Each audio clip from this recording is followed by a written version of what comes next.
campaign's going. But my short story starts on July 4th, 1776. That was the day we declared our Declaration of Independence against tax tyranny and government tyranny and freedom from government. Soon after that, we wrote the U.S. Constitution, and that is the document, the only document that protects us from government. That document was designed to protect our God-given rights to our production, our income, our savings and investment, and to protect us from direct taxation. Everything was going pretty good until the 16th Amendment. That was passed in February of 1913. And that is the day that the 16th Amendment enabled direct taxation without limits on we the people. That's the day that the government gained huge new taxing powers. And we lost freedom, liberty, and civil rights. Within six months, we had our first legal income tax. With that came the IRS, payroll taxes, and tax withholding. The 16th Amendment meets the second requirement, enables the second requirement for a communist state, a heavy, progressive, or graduated income tax. This requirement for a communist state is per the Communist Manifesto by Karl Marx. And that 16th Amendment is in our Constitution. After 102 years since the passage of the 16th Amendment, the code has become a cancer. The non-medical definition of a cancer is a deadly, spreading evil. That's what we're experiencing today. Let's take a look at some of the problems and the issues that have to do with tax reform. First of all, we have the IRS. We've seen tyrannical actions from the IRS. I mean, who doesn't fear the IRS? Everybody fears it, having to file your annual income taxes, your fear of an audit. But that tax code has grown to over 74,000 pages. Nobody understands it anymore. It's too large to administer. And the tax code is being used for political gains. Let's stop this direct taxation. You see it as a problem with the government gaining this power and we losing freedom, liberty, and civil rights. This is a big one. Everybody keeps yelling for jobs. We need more jobs. We need economic growth. We need a stimulus program that works. And we'd like to have a stimulus program that works without government spending and new debt. This is a huge problem. How important is this one to you? Think about our tax code for a minute. It is punishing good behavior. You know, nothing happens until at least two people produce something. So one person has to produce more than what they need, and the other person has to produce, two of them have to produce more than what they need, so they can trade with one another. So just expand that up to where we're today, with the use of money as an exchange. But the tax code is still punishing production. And it's punishing income, savings, and investments. Does this make any sense? How would you like to get a big increase in your take-home pay? That's simple. End tax withholding. Right away, you get a 7.65% increase in your take-home pay, as well as an increase in your eliminating your income tax withholdings. You see, this is a problem. United we stand, divided we fall. Our tax code divides us into classes. Not good. I call this the stay out of jail card. We spend some $430 billion to comply, just to file with our tax code. And all this does is we're meeting the tax code. It doesn't create anything. It doesn't add to wealth. It does not add to our standard of living. $0.4 trillion spent to stay out of jail. How about an even playing field for imported goods versus those goods in the U.S.A.? The U.S.A. goods carry a heavy tax burden hidden in their prices, whereas the imported goods are coming from countries that either have eliminated the taxes from their prices before they come into the country, or they don't have high taxes to begin with. Is this a problem? I hope you think it is. But which is more important to you? The care and feeding of your family or paying taxes? I think this is obvious. We all put the care and feeding of our family first. Why then do we have, are we paying our taxes before we even bring the bacon home at night? With the withholding, the government takes our money right up front. How about showing some compassion for and helping the impoverished and the lower incomes?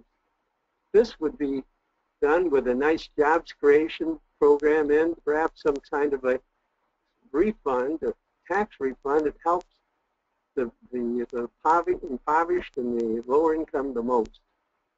Does this sound of any interest to you? There's an underground economy out there. It's estimated to be between $1 and $2 trillion, made up of illegal immigrants and drug runners and prostitutes and people who just don't want to pay. How would you like to tax the underground economy? There's also just the cheating. How would you like to reduce the cheating so everybody is participating in the tax code? Want to hear a dirty little secret? Businesses don't pay taxes. Yeah, they do pay them, but you know where they get the money? They collect it from the next buyer in the form of a higher price. And that next buyer passes on the product within the distribution channels, and they add on their tax costs as well until the final consumer, that is you and me. All these business taxes get passed on until we, the final consumer, pay them in the form of hidden, embedded taxes. Another way to think of all these business taxes are think of them as a hidden, regressive income tax.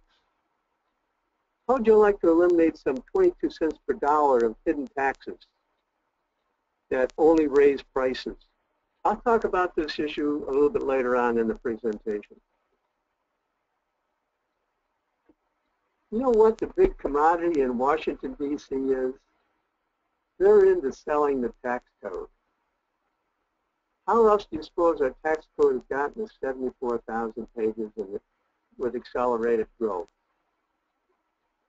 The politicians and special interests and the lobbyists are buying and selling the tax code to their advantage.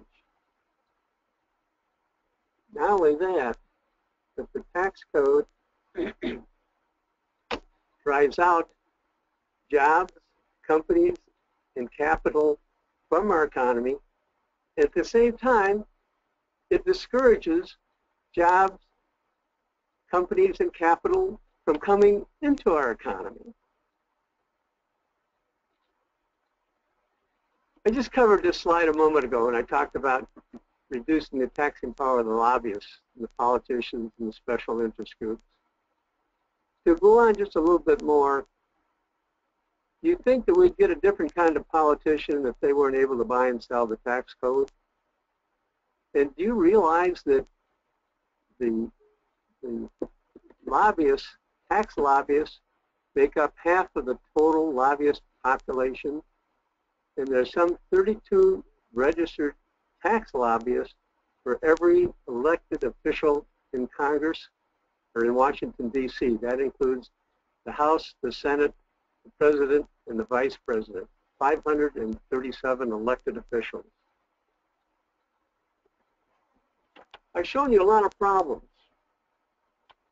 And which one do you put, or which ones do you put at the top of your list? Which ones don't you like? Well, choices are very important in your life. The choices you make determine your future. And this is true collectively as well. The choices we make as a city or a state or a nation affect us in many different ways. So which of these problems do you want to attack? Which ones do you want to eliminate? Let's go for all of them. All of those 15 problems, and I'm sure you can come up with others. But do you think that solution is going to come from the Beltway, from the politicians and the lobbyists? And do you think a flat tax is going to solve these problems? A flat tax continues to tax income. It needs the 16th Amendment. It needs the IRS.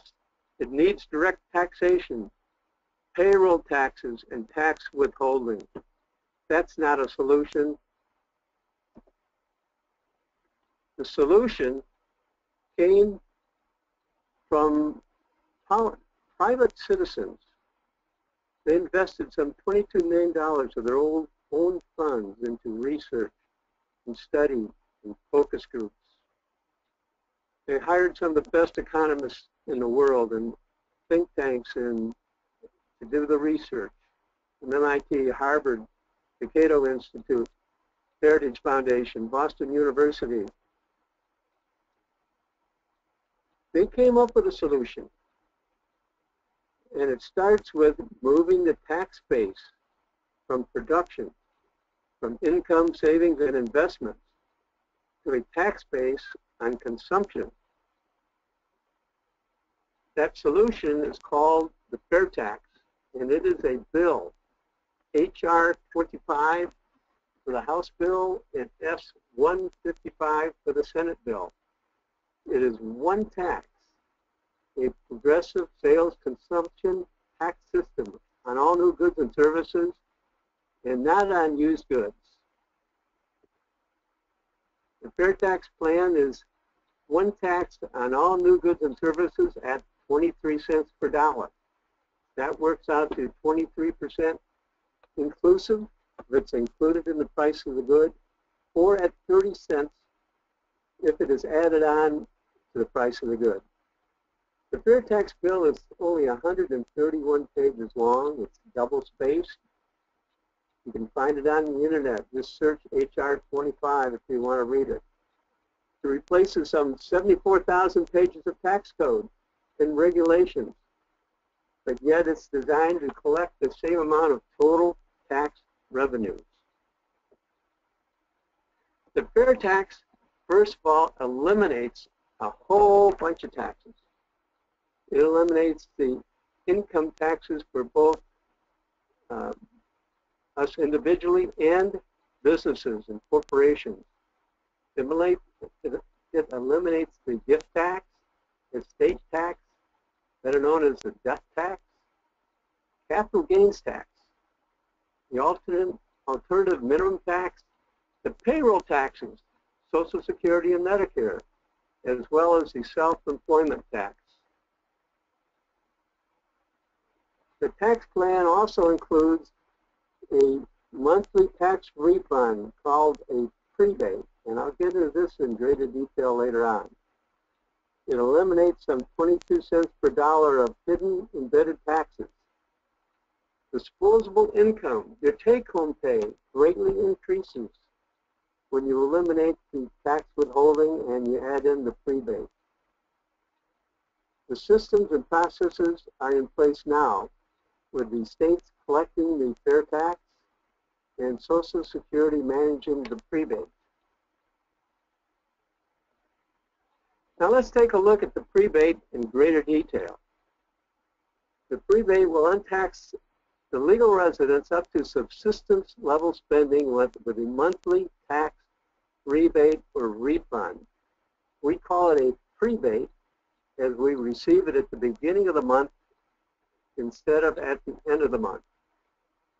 The three examples here, let's take a family of 2 adults and 2 children, and we have to figure out, well, how much does that family spend per year on subsistence level of expenditures? Well, it so happens that the Department of Health and Human Services is now figuring that every year. In fact, the data is used for COLA adjustments. But for this family of 2 adults and 2 children, they would spend some $31,800 per year in just the basic necessities. You multiply that by 23%, and you get an annual rebate of $7,328. Divide that by 12, and you get a monthly rebate of $611. Let's take another example. 2 adults. Maybe they're a newly married couple or senior citizens, or two adults without children. Their annual spending, $23,540. That breaks out to a monthly rebate of $451. And then there's a family of 1 adult. Could be a minimum wage or somebody just starting out. But the annual spending for that person is $11,770, which equates to a monthly rebate of $228. Now remember, these prebates are to untax the family up to the subsistence level of expenditure. But it does a lot more. The prebate changes a standard type sales tax from being regressive to progressive. That means that as one spends more, as one has more wealth, more money, a higher income, and they have the ability to enjoy a higher standard of living, they can spend more money. As they do so, they are going to pay not only more taxes, but their rate of expenditure, or the rate of tax, their tax rate also increases to make the FairTax a progressive tax program. Again, looking at this chart, I'm using the 2 adults and 2 children. If this family unit can spend only $20,000 a year in buying all their new goods and services, they would be paying into the FairTax $4,600. You see, with the FairTax, everybody has skin in the game. We're all putting money into the tax program. However, this family is going to get a prebate of $7,236. So the prebate is really more than the amount of skin they're putting into the game. But they are putting in, and they have a positive, if you will, effective tax rate. They're getting more money back than what they're putting in. That's well and good. That helps the impoverished and the lower income. But as the ability to buy a higher standard of living increases, let's say to $31,000, that's the break-even point. That's when this family, the prebate is equal basically to the amount of tax, fair tax they're putting into the game. So they have a 0 effective tax rate. But let's say they get this other family, the major bread earner brings in $45,000, or the whole family has that amount of money to spend, they're paying in $10,350 in fair tax as they buy new goods and services, but the rebate is only $7,236. So they have a tax rate of 6.9%. And you can go on and say, take a look at the $150 level, $150,000 level. Their effective tax rate is 18.2. It's important to drive home this point because a lot of the people that oppose the fair tax oppose it because they think it is a regressive sales tax. Well, the fair tax is more than just a tax. It's also a prebate. The prebate is the only tax break offered in the fair tax program. It's a tax break.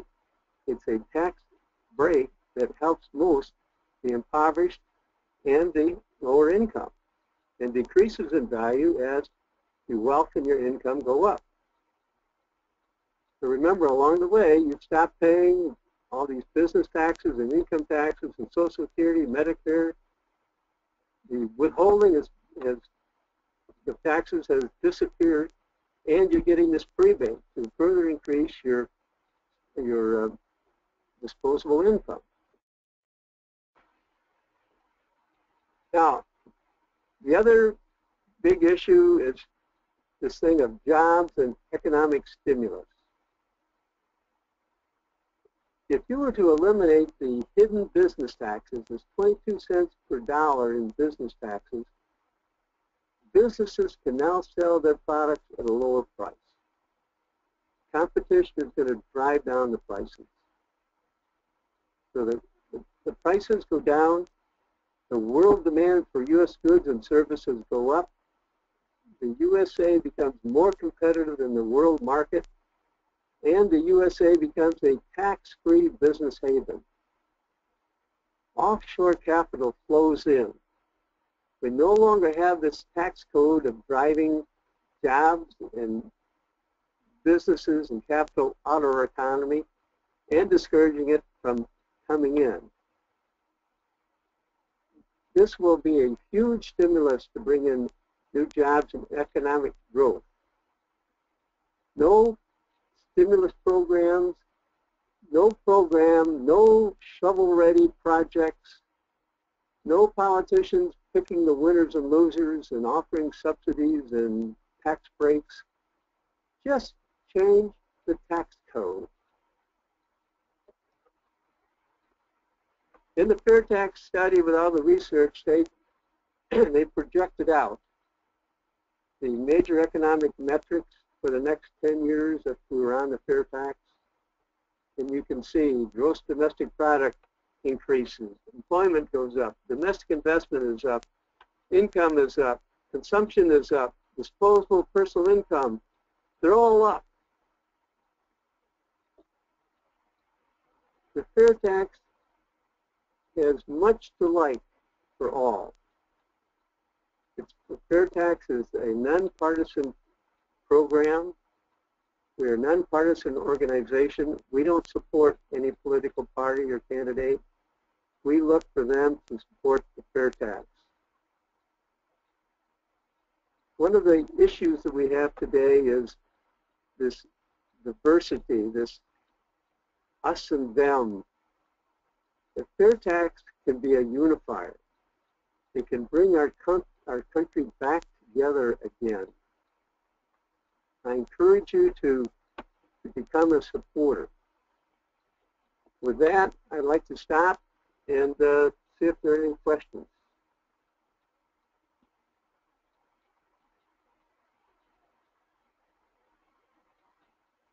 Larry? Sir, you are ready for questions, and we've got one coming up here from Brad. We'll see what that is here in just a moment. Brad is asking, what impact will the fair tax have on Obamacare? Ooh, that's a good question. I'm not qualified to really answer that question, but I'm going to take a guess. If Obamacare continues on in its present form, I would guess that the fair tax rate would have to increase something higher than 23%. I say that because at the present time, the fair tax uh, is designed to be revenue neutral. That means that it does not balance the budget. What that means is that it brings in the same amount of tax revenues as the old tax code. That's what revenue neutral means. However, with Obamacare and with the subsidies and all that, I think that there may be some kind of pressure, and that they're going to need more money to balance the budget. Let's face it. They don't have a balanced budget now. And so if it becomes more than, if we have more expenditures, we're going to need something higher than the 23%. But the beauty of the fair tax is everybody, well, if you have half a brain, you will understand what is going on. Today, who understands? There's so many opaque things going on. Our tax code is not transparent. 47% of the people say they're not paying taxes. That's not true. When you go buy something, you're paying on average 22 cents per dollar in hidden taxes. The fair tax eliminates that. I hope I addressed your question. Larry, you might have something to add to it. Yes, I do. And I have to apologize also. I said this was Brad, and it's not. It's Robert that asked that question. What I have to add to this is that a substantial portion of the enforcement for Obamacare is in the income tax code, and HR 25 abolishes the income tax code. So I suspect if the legislation, HR 25, is accepted as it is now written, Obamacare is going to get cut off at the knees at that point, because the enforcement aspects of it and the fines, etc., will no longer be in play. This is something that Congress is going to have to fight about, and neither Paul nor I, or anyone else for that matter, can predict the result of that at this moment. Okay, the next question is from Kip, and he would like to know if he can get a copy of this presentation, or can you send it to him at his address, and he gave me his address, his email address. How would you like to go about handling that, Paul? Well, I've got a question for Kip. Why do you want a copy of this presentation? I'm more than happy to give it to you, but I'm just curious why you want it. And for everybody to know, you're welcome. I can give out my email. Let me give out my email address. My email address is Paul Ford, that's F-O-R, FairTax at yahoo.com.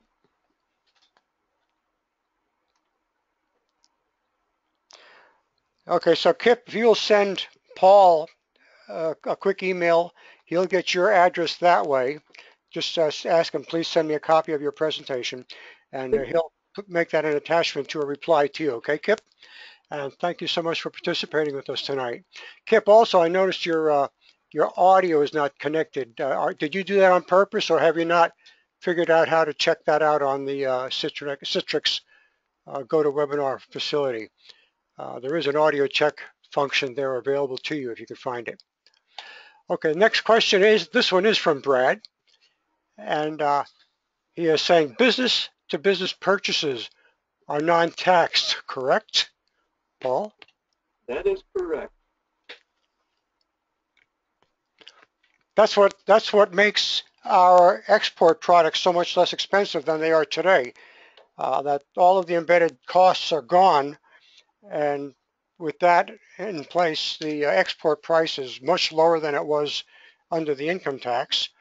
Also, under the fair tax, imported products will now be taxed also at the same rate as domestic products.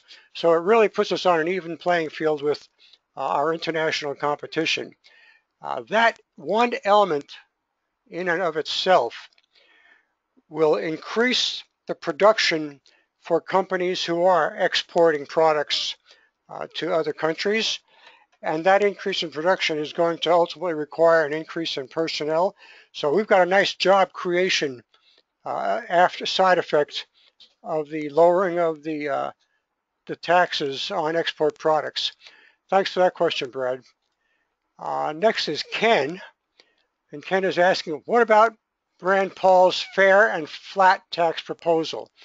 Paul, would you like to address that one? Well, I haven't had a chance to look into Paul's tax proposal in any detail, but I would guess that the best it does will make it easier to file. And it probably still requires the 16th Amendment, still requires the IRS, still taxes income, and still has withholding. Now these are all roots of the evil. This is not a solution to anything. And more than likely in a couple of years, if it's simple to file now, in a couple of years it's going to get more difficult again. We've had simple tax filing processes in the past, and they soon go back to the older, more complicated methods. Well, okay, I've covered the other parts before. Okay, Paul, I would like to add that a couple of details I do know about the plan. One is Paul claims that he's going to eliminate the IRS. Now, I don't know how he's going to do that, or not eliminate it. He's going to reduce it to a much smaller set, or a subset, if you will, of what it is today. Secondly, he said that there will no longer be withholding for the FICA taxes, which is your Social Security and Medicare.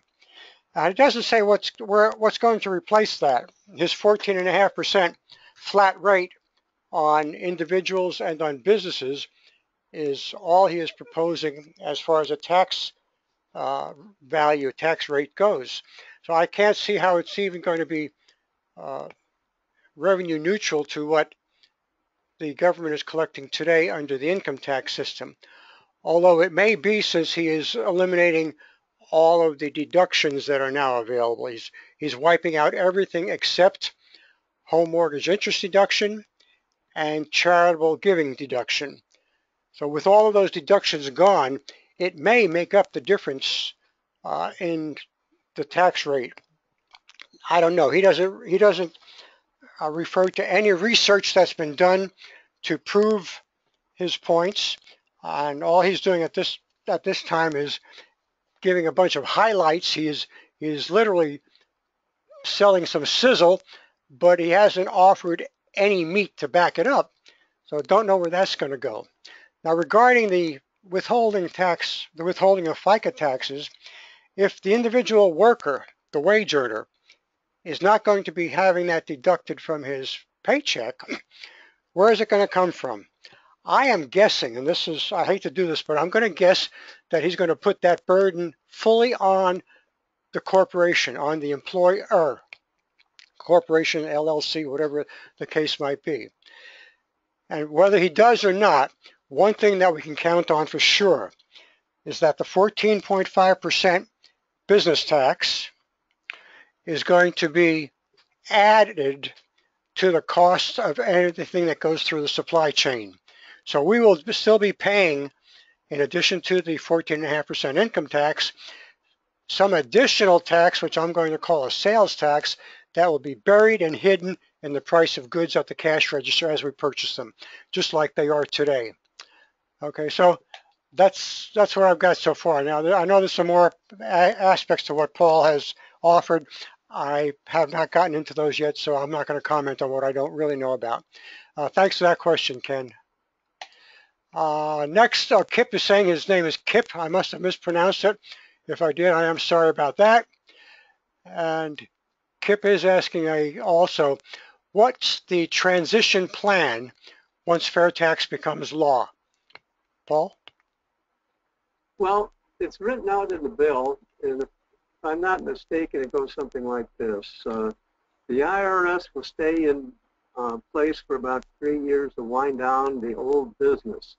So you might think that's a little funny, but corporations, you know, they have an IRS agent living on site full time, these big corporations, and it takes a number of very intelligent people to figure out what their income tax is every year. And so they negotiate this stuff for a year, and then a couple of years, and so on and so forth. By the time they collect all the data and whatever, so, you know, corporate taxes just don't happen on April 15th. Then there's a question of, well, what about goods that are in service or, you know, halfway through the supply chain or whatever? Well, there's provisions in the bill to give the businesses compensation so they don't get double taxed.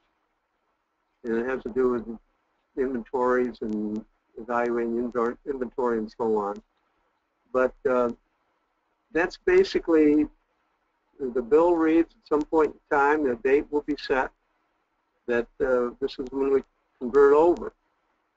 But it has been thought out, and the bill brings up and addresses the major questions of the changeover. Larry, you have any further thoughts? Yeah, I've got a little bit more detail than what you had talked about. The legislation is written such that, I'll use 2015 as an example. Should the fair tax be passed this year, at the end of 2016, at 12:59:59 p.m. on December 31st, the income tax is repealed. At 12:00:00 on January 1, 2017, the fair tax is in play. And it can be done that rapidly because of the simplicity of administering the fair tax. The only thing that will need to be done between the time the fair tax legislation is passed and the time that it is actually executed is businesses who sell at retail to the end consumer will have to update their software so that it can also collect a sales tax for the federal government. Now, 45 states already collect sales taxes for their state, which means there's only 5 states more that have to do something, have to make a decision. Either they'll do the administration and enforcement themselves by creating a sales tax department, or they'll contract an adjacent state to do that, or they can contract the U.S. government to do that. In any event, that updating that software over that period of time between the passage and the enforcement of the fair tax, software should be upgraded and ready to go. It's an easy enough thing, and it should not create much in the way of headaches for any company selling at retail. That'll take care of that, I think, Paul. Thank you. One more thing as far as the retail sale. They'll have to change the cash registers to also show the customer how much fair tax they paid with that purchase, which is an easy thing to do, but they still have to change their computer programs and show how much fair tax that consumer paid in that purchase. Okay. Okay, very good. Kip, I've got your message here to give you a call, but if you want to send me an email with the phone number, that'll be great. This is from Brad, and then we're going to get on to the special topic, Paul. Okay. Brad is saying, as I understand it, businesses that collect the sales tax will be paid for collecting the tax. Is this correct, Paul? That is very correct. Unlike today, where we're spending almost a quarter or a $500 billion to stay out of jail, and hiring tax attorneys and CPAs and accountants to figure out how much tax we owe, which may cost more than what the actual tax amount is due, particularly for smaller businesses. The fair tax pays the retail establishment 0.25% of the tax they collect for their troubles. It also compensates the states 0.25% of the fair tax that they collect. Okay. All right, we will. There's one more question here, and it's a really good one. But I am going to put it aside until after the special topic, and we will address this question first from John. Paul, if you want to pick up on the special topic, it's all yours. Okay. Well, the special topic is along the lines of, where are we at? What's happening? And the arrow is up. The momentum is up. Paul Ryan is now the new chairman of the Ways and Means Committee. That happened January 1st, or well, whenever the new Congress started this year. It wasn't actually January 1st. But he is the new chairman of the Ways and Means Committee. Now, he has implemented what is called dynamic scoring for tax bills by Congress. And that means that the Congressional Budget Office, you may be more familiar with them as the CBO, and the Joint Committee on Taxation will now be scoring tax bills with a dynamic scoring system. Well, what does this mean? Well, first of all, the dynamic scoring means that this scoring system recognizes that the economic impact of tax code, there is an economic impact of tax code. As in, duh. I mean, do we change our behaviors with tax code changes? You bet we do. Before, they've been using a static scoring system that assumed that human behavior didn't change. It takes into account economic realities, and it puts the consumer at the heart of the analysis. That's the consumer's us. What are we going to do with tax code changes? Are we going to start leaving the country? Are we going to start, I mean, even companies for that matter? I mean, you heard about, well, I won't get into it. It provides meaningful data for the legislators to consider in building building an opportunity in the economy. It gives the economists much better data to work with. It gives the legislators much better data to work with. And effective as of January, the tax bills of $40 billion or more are going to get both a dynamic and a static scoring system. And this is very positive for the FairTax bill.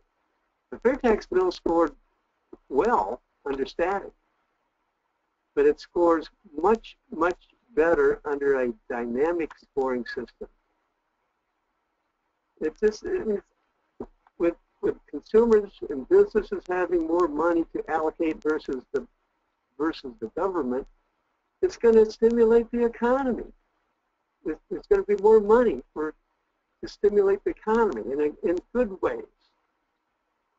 And the dynamic scoring system can result into a much better tax policy if it is followed by the politicians. Moving on to the next arrow is up. Tax reform is becoming a major presidential campaign. Down here, everybody that comes out to run for the presidential elections, they have some kind of tax program.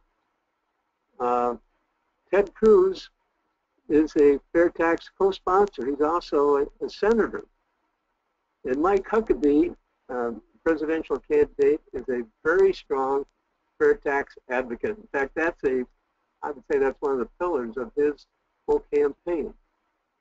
But the point is, people are talking about tax reform. So they want to dance around the edges, or they want to get it done. They want to do it right. Another point I want to get to is that I just learned this recently. I never really gave it much thought.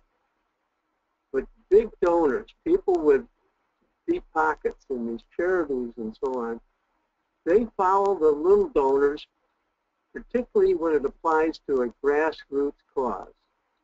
Now, the FairTax is a grassroots cause. Larry and I and everybody with FairTax We're all volunteers at the present time. We have a couple people that are doing project work, and there might be one employee. But for us to grow and to expand, we need funds to hire special skills like fundraising and information technology and lobbying. We need full-time people with these skill sets to be on our staff, to be working for us. That means we need contributions. But the time is now to take action. Now, we're just getting into the 2016 election process. God, why does it take so long? But anyway, the opportunity is opening. It's during the primary elections. During the primary elections when we have our biggest opportunity to make an impact. It's during the primary election time when minority interest groups and special causes have the opportunity to make the most impact. Also, at the present time in the House of Representatives, we have 70 co-sponsors. In the Senate, we have 6 co-sponsors. In both the House and the Senate has a bill co-sponsor. In total, that is 78 elected officials in Congress that are for this bill. There are going to be more. So the arrow is up. I hope by now you're thinking, well, gee, what else can I do? What immediate action is required? First of all, if you've not joined the FairTax cause, please do so at fairtax.org. Please join the 1040 Club. That club, to become a member, you have to agree to contribute at least $10.40 per month to the FairTax cause. You can do that at fairtax.org/1040. And while you're on the website, sign the FairTax petition and add some comments to it if you want to. And hit the send button to send it to your U.S. representative and your 2 U.S. senators. I encourage you to dial your U.S. representative and 2 senators. And their numbers are easy to find. Just Google them on the internet. You get their Washington, D.C. phone number, 202 something or other. You'll get a staff member when you call. Tell them you want to talk to Senator Nelson. If you get them, pick up your teeth. More than likely, you'll have some young staffer to take your message. They'll ask you what your zip code is and what your message. And your message is, well, I'd very much like to have Senator Nelson or Rubio or my local representative, whoever, to become a co-sponsor for the FairTax bill because, and then you tell them why. Perhaps you say because the FairTax won't solve anything. Perhaps because you're tired of the U.S. goods being at a disadvantage to import goods. You're tired of paying all kinds of hidden taxes. There are lots of reasons. What's your hot button? Give it to those senators and the representative. And another item to do is go to Popbox. Popbox is a very unique website that gives you all kinds of information and updates on what's going on in Washington, D.C. for all the bills. Register and vote for and show your support by you vote, but you actually show your support for the HR bill, the House of Representatives bill, HR 25, and make sure you vote for the bill in the Senate as well. So you want to do a search for S155. There's another thought that, Larry, I think you might want to add some thoughts on other things you can do. You can count on that, Paul. Okay, I go think for it. I think there is one thing. These things that Paul just outlined are all important, and they're all something you can do from the comfort of your home, for that matter. I want to encourage you to get off your assets and get out and face people. Grab yourself a stack of the pocket information cards that are available that provide the highlights of the FairTax. And if you were to go on the FairTax website that Paul had mentioned, fairtax.org, look up research, you can download files that are various topics, but look for something that's of interest to you, maybe in the demographics category. But you can print out some of these sheets and have them with you so that you not only have a little bit more knowledge about some of the details of the FairTax, but you can be talking to people about the FairTax using the pocket information card. And if the topic continues, if you have a good discussion with an individual, then by all means, you might want to give them that paper that you've printed out also. The strongest way, the most effective way of getting additional supporters for the FairTax is face-to-face contact. Face-to-face contact. There is no other way that you can have the kind of dialogue and the eye-to-eye contact that will give you the ability to see what they're thinking about, measure their responses, and respond appropriately. I cannot overemphasize that, ladies and gentlemen. That is just very, very important. And if you're looking for some ideas on documents, uh, golly, I mean, there's a number of them. I'll be happy to send something to you if you want to email me the question. Just request, send me an email, repeal_16@earthlink.net, and let me know what you'd like, what you're thinking about, and I'll send some information to you that will be helpful.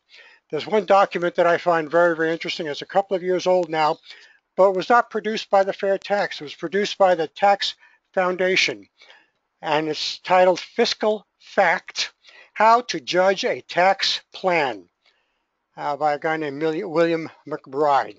That one document is an outstanding description on what an ideal tax system ought to look like.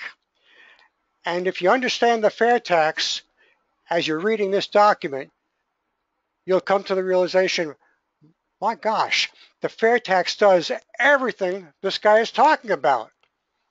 So that's a document that you can get if you go on to the Tax Foundation. And if you can't find it there, once again, email me and I'll send you a file copy of it that you can use for yourself. Okay, let's go. And also, use your, Paul didn't mention, but use your Facebook and your Twitter to pass messages on, share messages. There's several Facebook accounts that you can go to. There's Facebook/fairtax.org. There is Facebook/Florida Fairtax Education.org, Florida Fairtax Education. And both of those you can glean some information from and share messages so that you are passing the information on to people who are looking for it, Otherwise, they wouldn't be on that website, on that Facebook page, okay? And some of these other things that Paul talked about are things you can do to initiate an activity, but it's a one direction communications path. With the Facebook and the Twitter, you've got a bi-directional communications, and if you share something or if you retweet something, it goes out to many people, depending on how large your Facebook friends are, friend is, and how large your number of people you're following or are following you. So take advantage of those media tools also. All right, back to the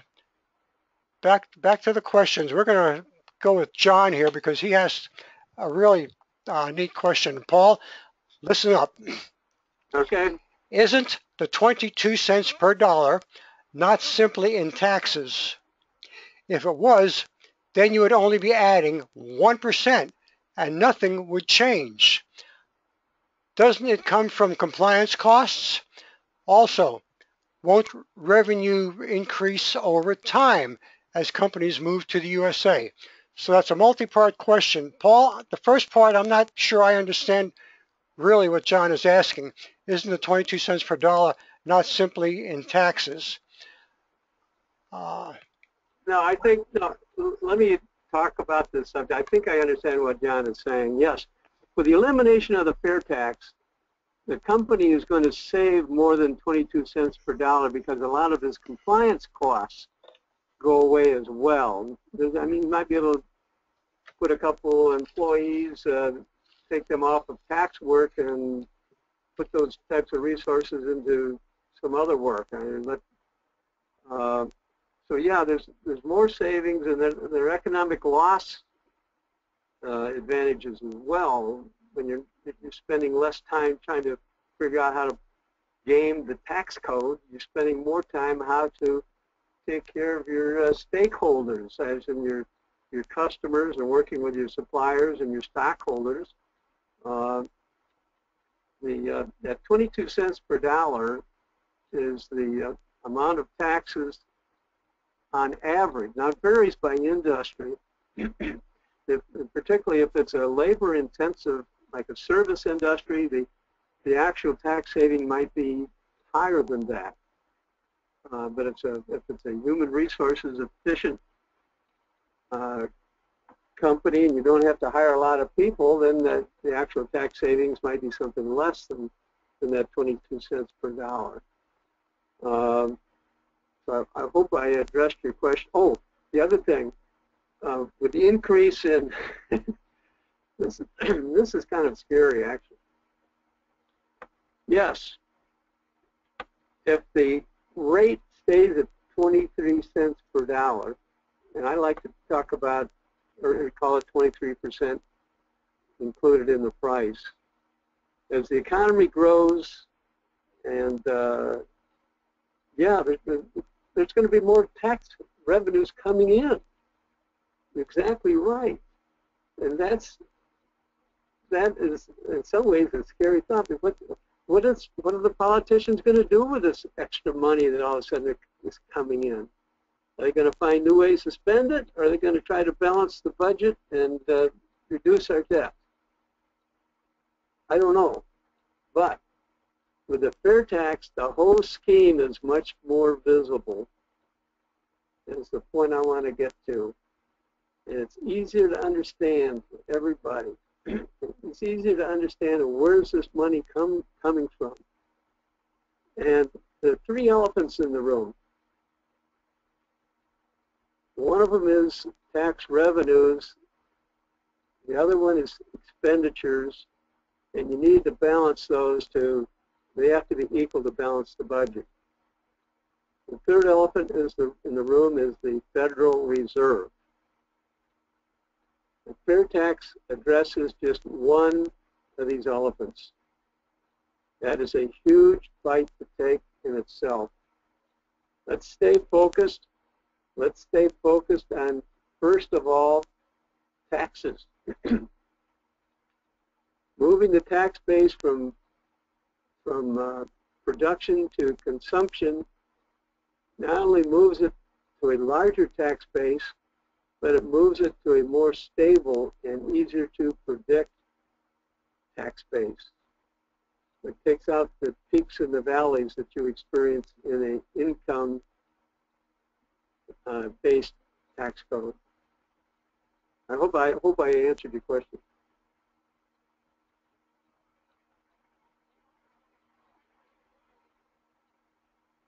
Larry? Yeah, I'm sorry, I forgot to unmute myself. John, if we didn't answer the question, or if Paul didn't answer the question that you really asked, why don't you send us a little bit more and provide some additional detail to the point that you were trying to address, and we'll address it then. Okay, this is from Lisa, and Lisa is saying, just wanted to point out that if you click the FAQ link at www.SC for South Carolina fairtax.org, a Facebook link will be available for the Facebook page for the organization behind the South Carolina bill that would make South Carolina's taxation system mirror that of HR 25. Okay, we didn't talk about a state implementing a fair tax type legislation. until now. And Lisa, thank you so much for bringing that up. And we certainly wish you a lot of luck in getting that passed through your legislature. I know it's going to take some work, a lot of it on the telephone and a lot of it going to the state capitol to raise a little cane. And I'm not talking about Herman up there, and let those representatives, both the state reps and your state senators, know that their jobs are on the line if they don't do something positive for the state. Thank you for that comment. Okay, that's all we have, Paul, unless John is going to send us just a little bit more. We'll give him just one more second here. I did want to point out one additional thing. I want to raise a question for everybody to think about. Think about having the opportunity, if you will, to create in a new nation a tax system. Now here you are, you're the president or the chairman, the dictator, whatever it might be that you're going to create. Your title would be appropriate. And you have the opportunity to establish a new tax system. Okay, what kind of a tax system would you want? If you wanted to create a tax system to control society, protect your government's interests, you would probably create an income tax system, because the government under the income tax system controls everything. They control our behavior. On the other hand, if you wanted to create a system for a free society, protecting the power of the people to manage government, I suspect you might create a consumption tax system, something like the FairTax. Remember those two elements when you're talking to people, because I think it makes a very powerful point about what kind of a society we would like to live in, like to go back to living in. And you can always ask the person you're talking to, what kind of a society do you think would be best? One that is controlled by government, or one that is controlled by us, the people, the voters. Okay, so that should do it for tonight. Kip, I texted you here. I didn't see a response yet, but if you want to send me your phone number either to my email address or on a text page here, a message that you just typed in, that would be great, and I'll give you a call. Let me know what time would be good for you. I don't want to wake you up. We are in the, you might be in the central time zone. I don't know where in Tennessee you are. So everyone, good night. Thanks for attending. Thanks for your participation. And we'll look forward to you and maybe each one bring one next month on July 23rd, our next webinar. Good night, everybody.